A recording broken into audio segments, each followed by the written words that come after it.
back here in Washington, D.C., at the State Department, could you speak to the crippling of the State Department in terms of people nobody ever hears about, the people who keep that department functioning and servicing embassies around the world?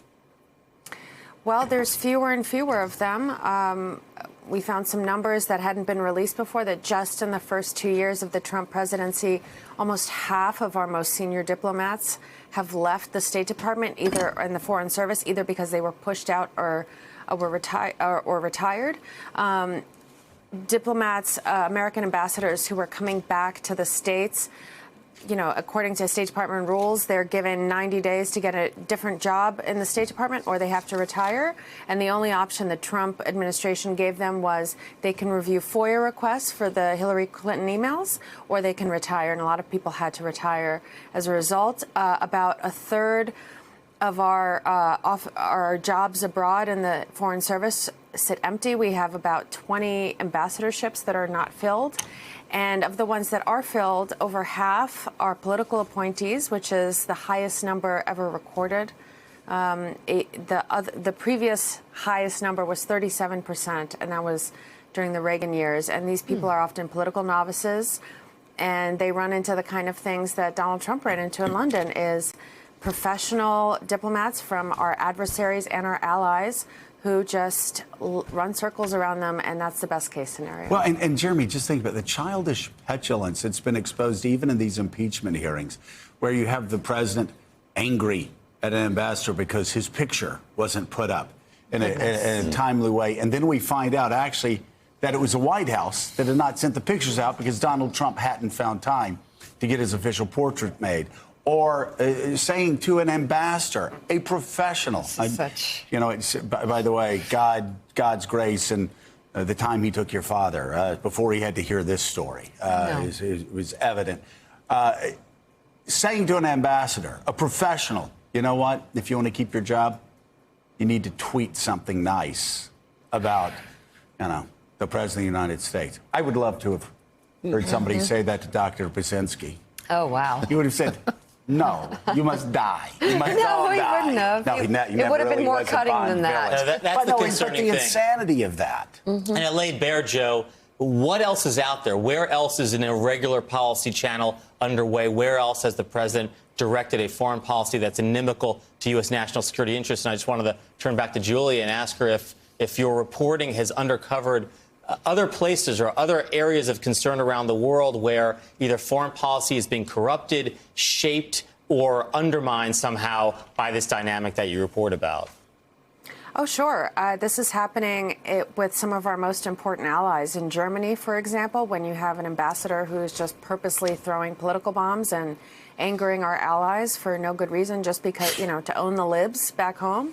Can you talk about that specifically? Grenell went over and made such an embarrassment. I mean, it's just like I knew him when he was like a staffer on the Hill, and he went over, stuck his nose in the middle of German politics, wanted to push right-wing agenda there, and of course, it's not like Germany's not having a problem with right-wing nationalists right now. The recklessness of what Grenell did is remarkable. Yeah. And also, you know, I don't know if you've heard, Germany has had a problem with right-wing nationalists. Exactly. Just, you know, maybe not something we want to push for. Anyway, it's just, but it's happening all over the world. Where again, you have the highest proportion of politically appointed ambassadors, people who really believe in the deep state. So, for example, Woody Johnson, our ambassador to London, again, one of our most important allies, firing his deputy because he mentioned Obama in a speech. He felt that was evidence that this man was deep state, that he was treasonous. So with these people who really believe what they see on Fox News and on Twitter, and they are not professional diplomats. They don't know, you know, I heard of one politically appointed ambassador asking his State Department employees what the difference was between the CIA and the NSA. My I mean, you know who knows the difference between? That's a good question. Yeah, a good question. You if know who you're knows from- the difference between the CIA and the NSA? The Chinese, the Russians, and yeah. again, they don't have politically appointed ambassadors. They have people who know what they're doing, who are career professionals, the exact kind of people. And you know, when this piece came out, I have to tell you, my mentions were dead because it was a lot of Trump folks saying, good, this is what we, including Sebastian Gorka, saying, good, this is what we elected him to do. You haven't, wait. You haven't muted Gorka yet? What are you doing? Well, he's blocked me. He's blocked me. But he tweeted my artital. Oh, did he really? Blocked you, but tweeted the article. It's very special. That is.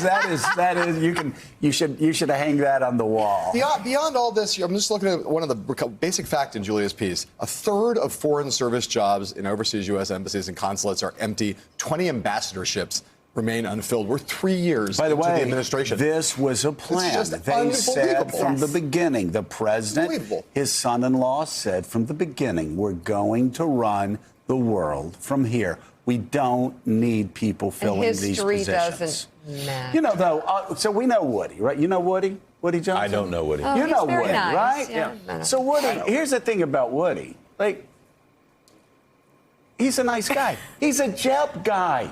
He was like mainstream Republican. And now he's acting like a stooge.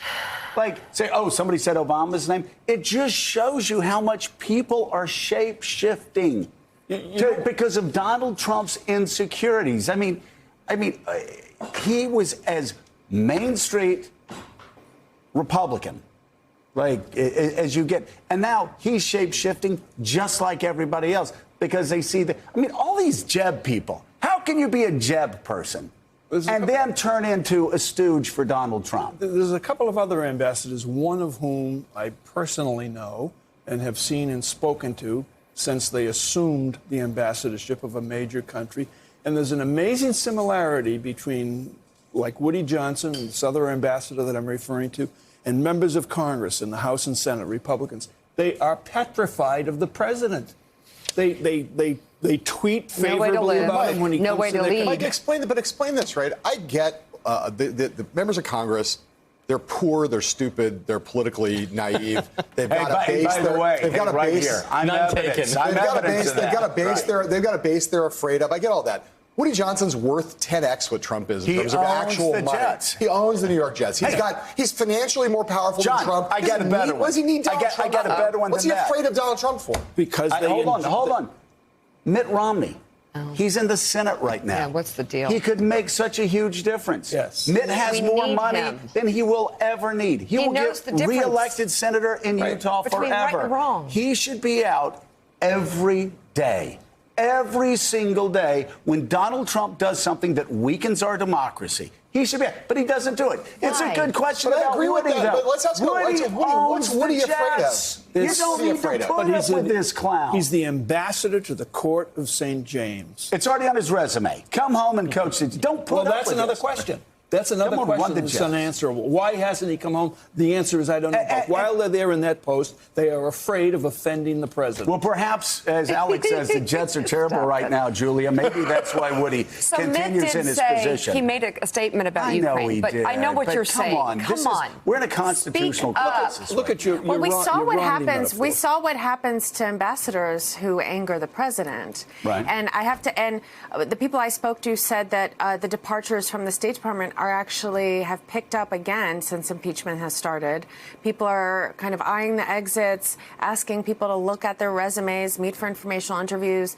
They're looking at career diplomats being destroyed by legal bills, being vilified on Fox News, being tweeted at by the president in these horrible terms. These are people who, and I think the reason he doesn't like them is they didn't swear an oath to him. They swore an oath to the Constitution, which I used to hear that that's what the Republican Party was really about, strict interpretation, originalism. Oh, no. Thanks for checking out MSNBC on YouTube, and make sure you subscribe to stay up to date on the day's biggest stories. And you can click on any of the videos around us to watch more from Morning Joe and MSNBC. Thanks so much for watching.